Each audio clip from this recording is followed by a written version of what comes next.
Tanks, particularly the M1 Abrams, proved critical for U.S.-led coalition forces in the Gulf War 1991.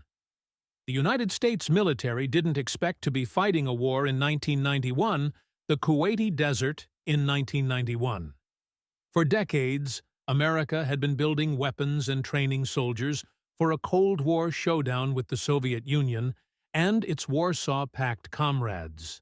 To win that war, America and its NATO allies were preparing to defeat a nuclear superpower with a combination of radar-guided missile defense systems, air dominance, and next-generation tanks. But when Saddam Hussein, the president and de facto dictator of Iraq, marched his vaunted Revolutionary Guard into Kuwait in August of 1990, an entirely different war was at hand. Instead of fighting in the old-growth forests and rolling hills of Europe, the battlefield would be wide-open expanses of sand. Yet it was the tank, an armored behemoth designed for a Cold War enemy, that took center stage in the Persian Gulf War and helped to liberate Kuwait after 100 hours of fierce fighting.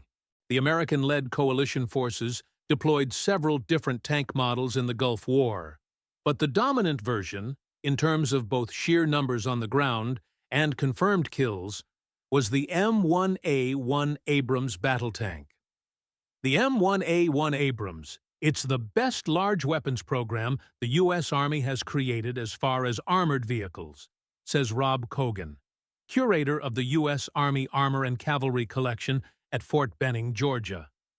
For decades, we tried to design a tank that was much more technologically advanced than the Soviets, but we were hitting a lot of dead ends. With the Abrams, we took a step back and said, we don't need a futuristic science fiction tank.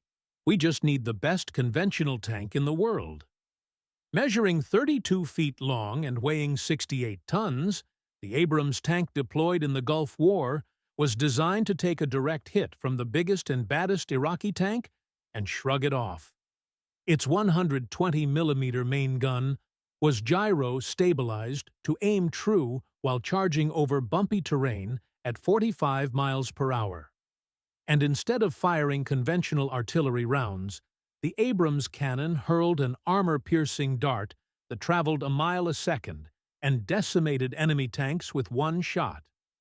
For its size and firepower, the M1 Abrams was also surprisingly fast and quiet.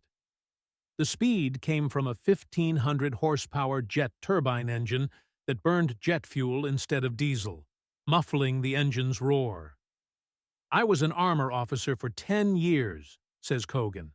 By the time you hear an Abrams tank, you're already dead. During NATO exercises in Europe prior to the Gulf War, admiring allies dubbed the Abrams Whispering Death.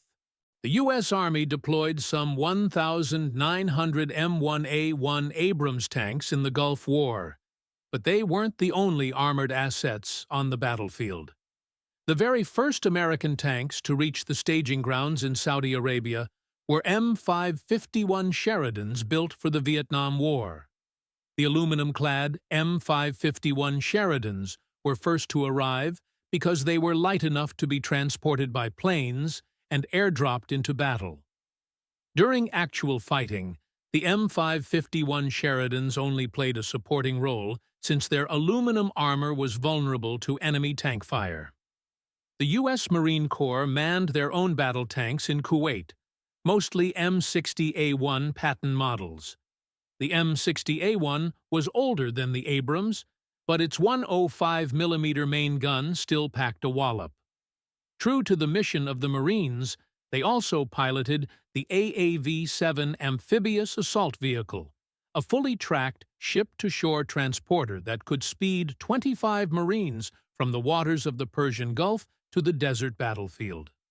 America's allies also brought their own beasts. The preferred tank of the 1st UK Armoured Division was the Challenger 1, a 62-ton battle tank powered by a 1,200-horsepower Rolls-Royce Condor diesel engine and fitted with a 120mm main gun. During the Gulf War, Challenger 1s destroyed more than 400 Iraqi tanks and didn't suffer a single loss. The French and Qatari armored forces fought with French-made AMX-30 tanks, which were armed with a killer main gun, but weighed almost half as much as the M1 Abrams or M60A1 Patton. The AMX-30 was designed for speed and defensive mobility, says Kogan. It has very light armor, but a fantastic 105mm French gun. On the Iraqi side, the main battle tank was the Soviet-made T-72, piloted by Saddam's elite Republican Guard. Nicknamed the Babylon Lions, Saddam's fleet of T-72s boasted a 125mm main gun and an 840-horsepower diesel engine. Thousands of T-72s were deployed by Iraq in the Gulf War, and the coalition forces initially feared that the T-72s were on par with the Abrams and could potentially inflict serious casualties.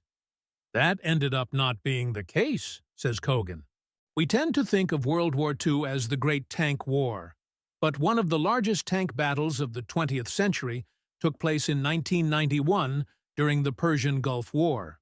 On January 17, 1991, a massive U.S.-led air offensive hit Iraq's air defenses.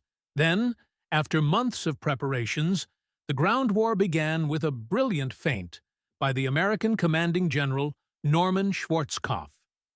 The U.S. had amassed a fleet of warships in the Persian Gulf, tricking Saddam into believing that the initial invasion would target Kuwait City. But on February 24, 1991, the coalition forces swept in from the western deserts with more than 3,000 tanks and armored personnel carriers. The first major tank battle of the Gulf War came on February 26, 1991, when Captain H.R. McMaster of the 2nd Armored Cavalry Regiment received intelligence from U.S. spy planes that an entire brigade of Iraqi tanks was parked over a nearby rise.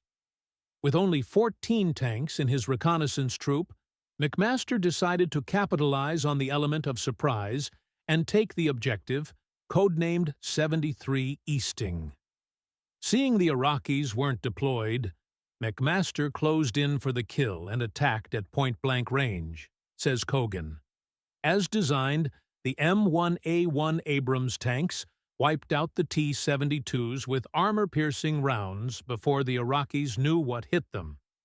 At 73 Easting, you have 14 American tanks attacking 50-plus Iraqi tanks with almost no losses on the U.S. side, just minor casualties. The media made a big deal about the lopsided outcome of 73 Easting, but that was just a preamble to what came next. That same night, a rainstorm swept in, turning the sands to sludgy mud. The air was also thick with greasy smoke from Kuwaiti oil fields set aflame by the retreating Iraqi army, when out of that blinding darkness erupted flashes of light and the roar of tank guns. Officially, the tank battle is called the Battle of Norfolk, but to Gulf War veterans it will always be known as Fright Night. Norfolk was a crazy battle because it took place at night, says Kogan. If you weren't looking through night vision goggles, all you saw was tracer fire going back and forth, tanks exploding, tanks on fire. You couldn't tell who was who with the naked eye.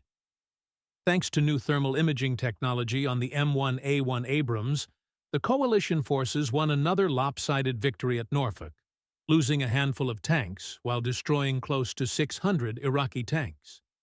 During the fight, a British Challenger 1 from the Royal Scots Dragoon Guards scored the longest confirmed tank kill in military history, from more than 3 miles, 5,000 meters, away.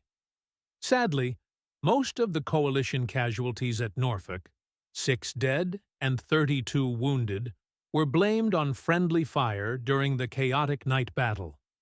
On February 28, 1991, coalition forces liberated Kuwait after just under 100 hours of fighting, a credit not only to superior tank technology, but also the superior training of the American and Allied tank personnel. An estimated 3,300 Iraqi tanks were destroyed during the Gulf War, compared with just 31 coalition tank losses. Having the best tank on the battlefield is great, but having a well-trained armor force that can fight any enemy, any place, anywhere, that was a much bigger advantage, says Kogan. If you found this video valuable, don't hesitate to hit like button and subscribe to our channel.